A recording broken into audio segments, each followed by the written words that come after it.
ពួកគ្នាវត្តលាប់សារជាថ្មីទៀតហើយមកកាន់ Channel Knowledge Education Cambodia សារជាថ្មីមកទៀតនៅក្នុងវីដេអូនេះអ្វីដែលខ្ញុំចង់ចែករំលែកអ្នកទាំងគ្នាគឺតាក់ទងទៅនឹង Excel ហើយខ្ញុំនឹងធ្វើដូចជាតារាងដែលខ្ញុំបានរៀបចំអញ្ចឹងវាលក្ខណៈជា Invoice បើសិនជាការវាមិនសូវស្អាតឬក៏ត្រង់កន្លែងណាមួយសូមខន្តីអភ័យទោសអ្វីដែលខ្ញុំចង់និយាយនៅក្នុងវីដេអូនេះគឺតាក់ទងទៅការគណនារក amount នៃ amount និងអ្វីខ្លះទាំងអស់ទាំង subtotal pay ជាដើមបន្ទាប់ពីយើងធ្វើការគណនារួចរាល់ហើយយើងនឹងប្រើ subtotal តើ subtotal គេប្រើវាសម្រាប់ធ្វើអ្វីតើវាជួយអ្វីខ្លះសម្រាប់យើងក្នុងការមានតារាងដូចនេះចង់ដឹងថាឧបមាថាខ្ញុំចង់ដឹងតំណែង A ឲ្យវាបូកទៅតាមតំណែង A ថាតំណែង A ហ្នឹងចំណាយអស់ប្រមាណឬក៏ចំណូលអស់ប្រមាណលើលក់ចេញអីប្រមាណទាំងអស់ទៅឲ្យរៀបចំទៅតាមលំដាប់លំដោយបូកឲ្យឃើញណាអញ្ចឹង subtotal ទៅទៀតខ្ញុំនឹងធ្វើការបង្ហាញហើយសង្ឃឹមថាអ្នកនរគ្នានឹងមើលមេរៀននេះតាំងពីដើមណាហើយត្រង់ invoice នេះបើសិនជាអ្នកគ្នាចង់ឲ្យខ្ញុំធ្វើការបង្ហាញឬក៏និយាយតាក់ទងនឹងការរៀបចំ invoice ស្អាតៗខ្ញុំនឹងធ្វើការបង្ហាញហើយប៉ុន្តែសង្ឃឹមថាអ្នកគ្នានឹង comment ណាបើសិនជាបាន comment ឬក៏ like វីដេអូរបស់ខ្ញុំទើបខ្ញុំនឹងបង្រៀនតាក់ទងនឹងការ invoice នេះ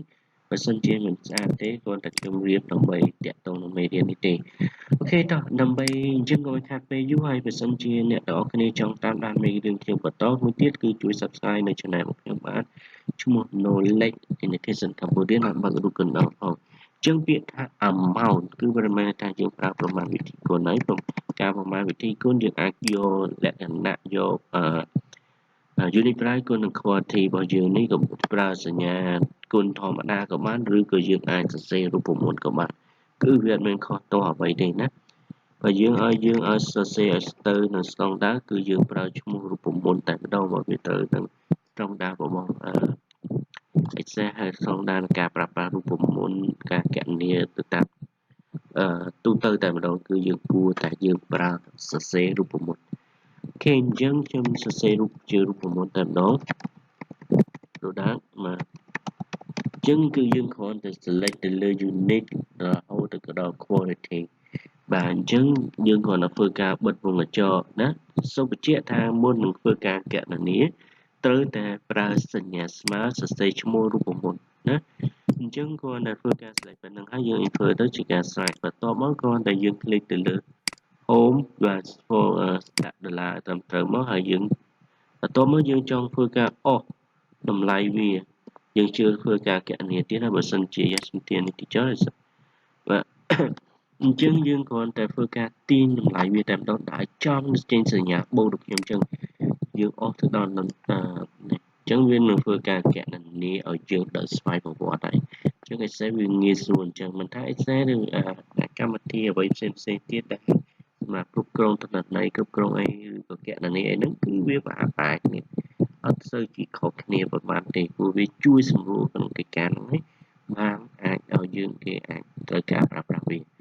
អូខេអញ្ចឹង net amount ខ្ញុំយកបាទខ្ញុំយក amount បាទខ្ញុំយក amount គុណឲ្យ discount ណាបាទគុណឲ្យ discount សុំទោសយកបាទយក amount ដកឲ្យយកតម្លៃ amount ដកឲ្យ discount អញ្ចឹងដាក់ amount គុណឲ្យ discount នេះដើម្បីរកហេតុអីបាទខ្ញុំធ្វើការគូននេះដោយសារតែយើងចង់រកតម្លៃ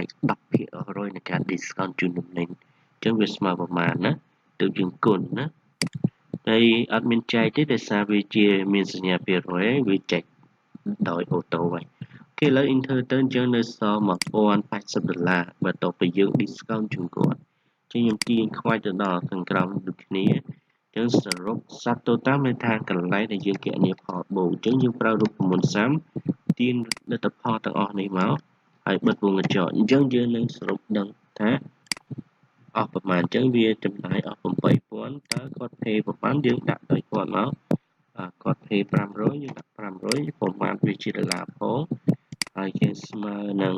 $8000 ដកឲ្យទៅអញ្ចឹងវានៅបាននៅខ្វះប្រមាណអញ្ចឹងទៅណា ចឹងអ្នកនរគ្នាអាចរៀបពាក្យពេចន៍នេះបើសិនជាខ្ញុំសរសេរសូមកាន់តែផងដែរអូខេអញ្ចឹងបន្ទាប់ពី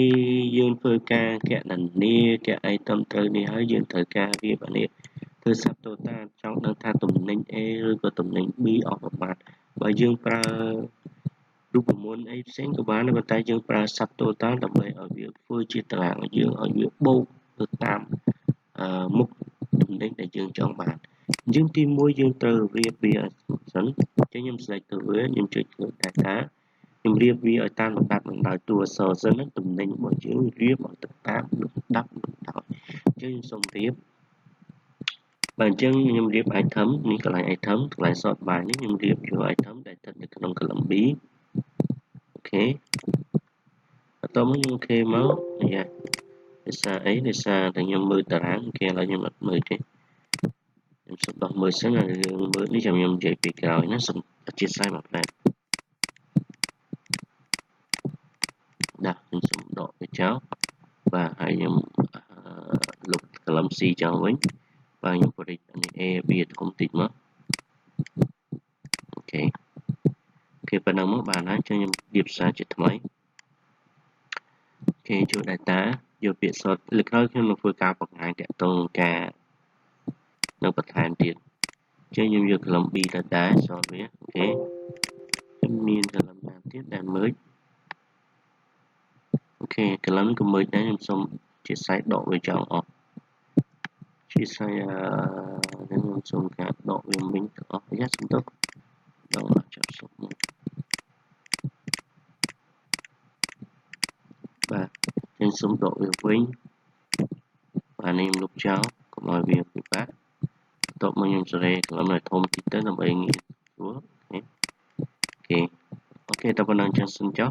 បន្ទាប់មកខ្ញុំ select វាដដែលចូលពាក្យថា data នេះជាការចុងក្រោយហើយsort វាមកអូខេ column 2អូខេអញ្ចឹងវានឹងអីយ៉ារៀបទៅដល់បាទសុំទោសដល់ទៀតយើងអត់រៀប item ទេមិញខ្ញុំ select ជ្រុលបាទអញ្ចឹងវារៀបទៅតាមលំដាប់លំដោយហើយគឺ A ដាក់ម្ដុំ B ដាក់ម្ដុំ C ដាក់ម្ដុំ D ដាក់ម្ដុំបន្ទាប់មកទើបយើងអាចប្រើប្រាស់ subtotal បានពេលដែលយើង subtotal វានឹងបូកតំណែងទៅតាមហ្នឹងណាថាតំណែង A អស់ប្រមាណតំណែង B អស់ប្រមាណហើយនឹងយើងអាចបូកបានទៅតាមហ្នឹងឲ្យយើងហើយអញ្ចឹងយើងធ្វើការគ្រាន់តែធ្វើការ select ដូចគ្នាយើងធ្វើការ subtotal ហើយយើងជ្រើសរើសដូចគ្នាអញ្ចឹងកន្លែងនេះយើងចង់ឲ្យមានចេញជាតារាងបាច់ឲ្យយើងអញ្ចឹងកន្លែង item នេះគឺរឿងសំខាន់មួយយើងឲ្យវារៀបចំឬក៏បូកទៅតាមមុខតំណែងណាបើយើងចង់ឲ្យយើងរើសទៅតាមអ្វីដែលយើងត្រូវការយើងរើសមកតែធម្មតាគេបូកទៅតាមមុខតំណែងហ្នឹងអញ្ចឹងយើងរើសវាទៅតាម item ណាបន្ទាប់មកយើងរើសរូបមន្តដែលយើងត្រូវការអញ្ចឹងខ្ញុំមាននៅក្នុងនេះមានរូបមន្តជាច្រើនអញ្ចឹងខ្ញុំយករូបមន្តសាំដើម្បីគណនាផលបូកនឹងចូលមកបន្ទាប់មកកន្លែងនេះយើងចុចបាទឲ្យវាបូកcolumn មួយណាជាដុំយើងបូកតម្លៃ amount មួយ discount និង net amount អញ្ចឹងយើងអាចដឹងទាំង3នឹងទាំងការតែងចូលការ discount ប្រមាណភាគរយទាំងអស់ហ្នឹងហើយ net amount ហ្នឹងសរុបទៅអស់ប្រមាណណាអូខេឥឡូវយើងធ្វើការ click ទៅលើ OK ទៅវានឹង highlight យើងហើយឃើញទេអញ្ចឹងកន្លែងនេះយើងអាចធ្វើការ format វាទៅដាក់ទៅតាមហ្នឹងមកបាទជូនជារបាយការណ៍ទៅដល់គេបានណា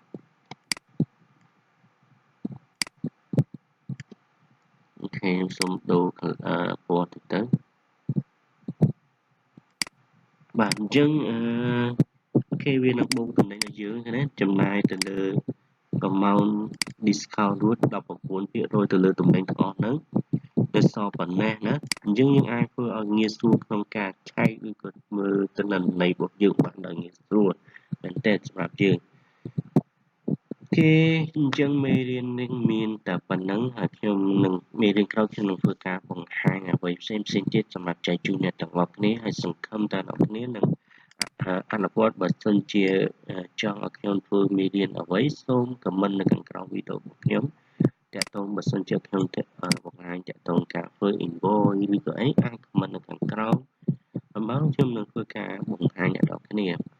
ถ้าបាទមានទេខ្ញុំនឹងបន្តទៅមេរៀនផ្សេងទៀតដែលខ្ញុំបានត្រៀមទុកត្រៀមអីសម្រាប់អ្នកនរគ្នា ចែកជូនដល់គ្នាបន្តទៀតអរគុណច្រើនសម្រាប់ការទស្សនានៅវីដេអូនេះលើកក្រោយជួបគ្នាសាជាថ្មីទៀត